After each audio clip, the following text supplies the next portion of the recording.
This chapter is potentially one of the most explosive chapters of the year. Pun intended. Now, I'm Smalls, and this video is my thoughts on and review for One Piece Manga Chapter 1027, Danger Beyond Imagining.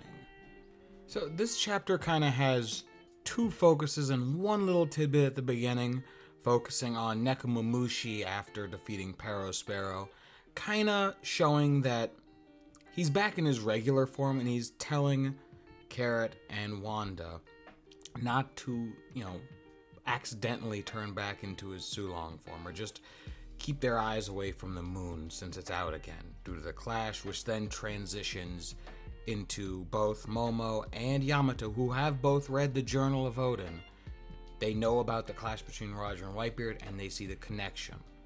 Now, before we go into Kaido and Luffy, you have to notice that while we do see Nekomamushi, we don't see Inuarashi. So the fact that they're focusing on Nekomamushi, Carrot, and Wanda, and also the fact that they don't want to turn back into their Sulongs again, it means that one of these three, if not all or two of these three, will be turning back into their Sulong forms at some point by the end of this arc, which is kind of curious because there aren't too many people left to defeat, and at least this chapter focuses on two of the biggest and probably the two final ones that need to be defeated, which makes it kind of weird why we would have such a focus on the second of those two, but I'll get to that towards the very end of the chapter review, meaning let's focus on the big bad first, because while most of us have definitely wanted a focus on King and Queen first, we do still at least have to get the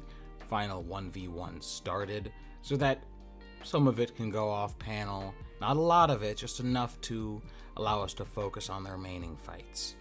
Maybe not all of them, but at the very least, King and Queen's fights are the ones that still need to be focused on. I'm sure Hawkins versus Kid will be... Not Hawkins versus Kid, although Kid is directly involved. Hawkins versus Killer will be probably mostly off screen. We'll probably see the very end of that fight, maybe as a 16th of a chapter or something or that. And then we do have Drake and we have Apu still missing. But I guess I still want to go into those further in a separate video, so I'll stop talking about those here. But at the very least, Kaido is focused not entirely on Luffy at the beginning. He is still focused on Momo. And he does try and smacks the shit out of Momo at some point, but Yamato does block it, even though we kind of start off with Yamato saying that the ice defense move she used to block the Thunder Bagua a few chapters prior was not a perfect defense. If in fact, it didn't even come close, really. But that doesn't stop her from blocking another attack in Kaido's hybrid form, in her base form.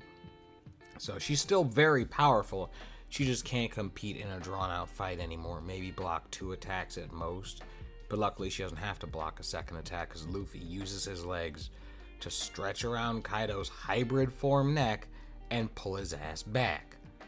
And then we do have, Yamato going into more specifics on how the flame clouds are used, although technically speaking it's not anything new. It's just making sure or confirming what we already knew about the basics of the flame clouds, as well as the one thing that many of us have been theorizing, and not really theory, it's been pretty blatant, that at some point once Kaido starts weakening, so will the flame clouds holding Onigashima.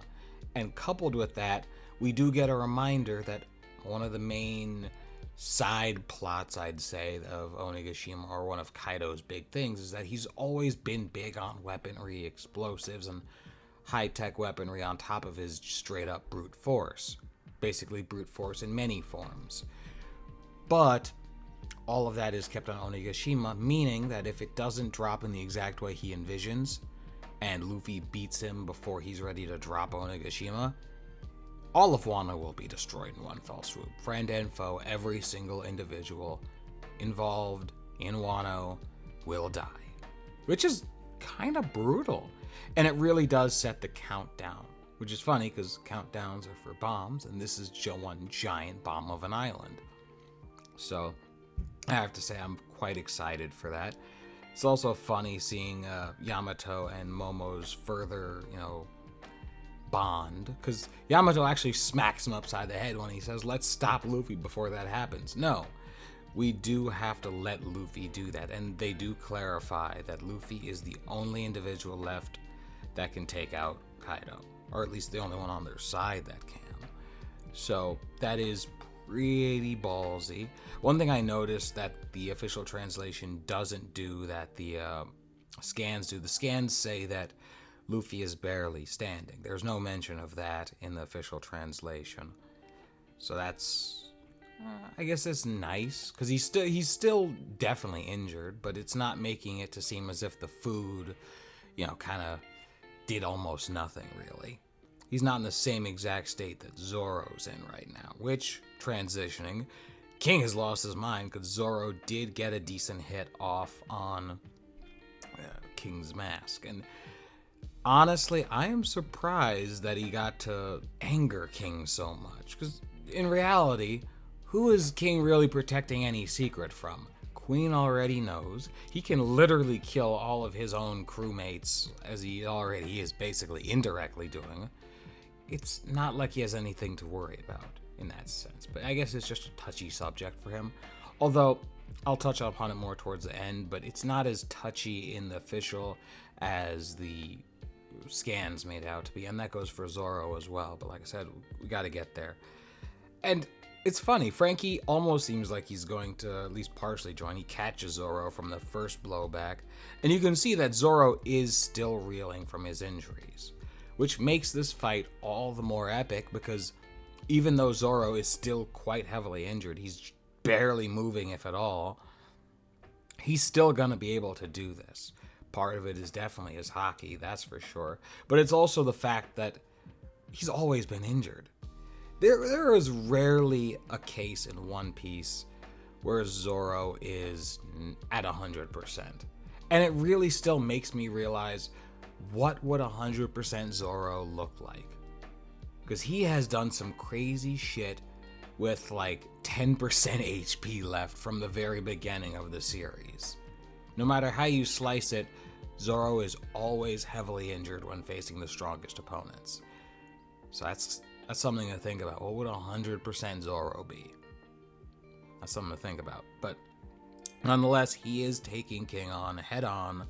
Not that King's using his blades, he's more using his wings as if they were blades, which these are some pretty strong wings. Maybe the Gimp suit combined with the wings is making some of it more powerful, or at least more durable enough to stand to these blades. I'm assuming the Gimp suit might have something to do with like higher technology. Maybe Queen did something with it, but that's still just a stretch. It's a powerful Gimp suit, and maybe he's using armament hockey. It's hard to tell since the Gimp suit's already black, but it's possible. I'm pretty sure it was confirmed he can use it anyway. But he knocks Zoro out of the floor, and almost knocks him out if Zoro didn't use his two-sword style clear lance technique to get onto safe rubble, which is a pretty good technique, and one he definitely should have had in his repertoire prior, so I'm glad he created something like that. But to go back to the discrepancies between the translations, in the scans, or at least TBC scans, I think that's what they're called, Zoro kind of says that this was absolutely unforgivable. There's not that type of sentiment, because as many of us have noticed in the scans alone, yeah, that's a clear, drastic departure from the very beginning of the fight, where they kind of just said rules are kind of going to go by the wayside when it comes to the finishing blow. Although, at the same time, Zoro does still have some desire to be a little bit more upfront, because he says in the official, at least let me die by the sword, show a little respect. So no, he's fully aware that King is who King is. He's a murder machine. But he's expecting at least to fight him a tad bit with a sword. Just a tad bit. Show a tiny bit of respect, at the very least. And you know what? King says exactly the same, showing that they're both kind of peeved, but they both still know that this is a fight to the death in whatever form that takes. But they do both have a slight cadences of what they would like it to be, so King doesn't want his face being shown, and Zoro at least wants a finishing blow from a sword. Not that he wants to die, let's be frank about that. But from the little tiny bit we can see about King, we can see he seems to have some darker skin. Some people said that there looks like a tattoo. I didn't see it before in the scans, but I can see what they might be thinking is a tattoo. Maybe it is. All I see is 3 tiny dots that seem slightly too well placed to be just blood splotches. So it could potentially be a tattoo. But we have darker skin and lighter hair. And that alone, I don't know why, but it makes me think of Tengu Brunch from Toriko. I don't know. It just does. I'm just being stupid, but it really fucking does. At the very least, though, I am excited to see where this fight goes, and even more so because now it is fully separate from Sanji versus Queen, which on one end, yeah, a lot of us did want to see a little bit more back-to-back type of fighting. But in reality, if we need to see Queen go down separately, and we need to see King go down separately. Not separate, but at the very least, we already saw an opening slash of both of them getting attacked at once. Let's let each of their defeats have the weight that both of them deserve. Especially since many of us are still peeved about, Jack's defeat. Which I say, Jack, he's been active for so long. He took a lot to take his ass down. It wasn't an easy feat. And Sparrow survived a literal bomb and grew up as the eldest son of Big Mom. So his durability should be surprisingly good as well. He had to deal with probably the most hunger pangs. I think Tekking was the one who had that pointed out by some of his commenters, and it makes perfect sense when you think about it. But nonetheless, I'm excited for the next chapter. I don't believe there's a break. It doesn't seem to be a break yet, so fingers crossed we keep this, ball rolling, and I want to see if we do focus on King for the next chapter, or if we switch back to Queen, because when it comes down to who we'd want to see go down first, I'm sure many of us would want it to be Queen goes down first, and then King, the right-hand man, goes down as the last person before Kaido, if not before Big Mom before Kaido. Or, that's something I still want to get into more in its own separate video. But I've been Smalls of Black Knight Anime and Manga.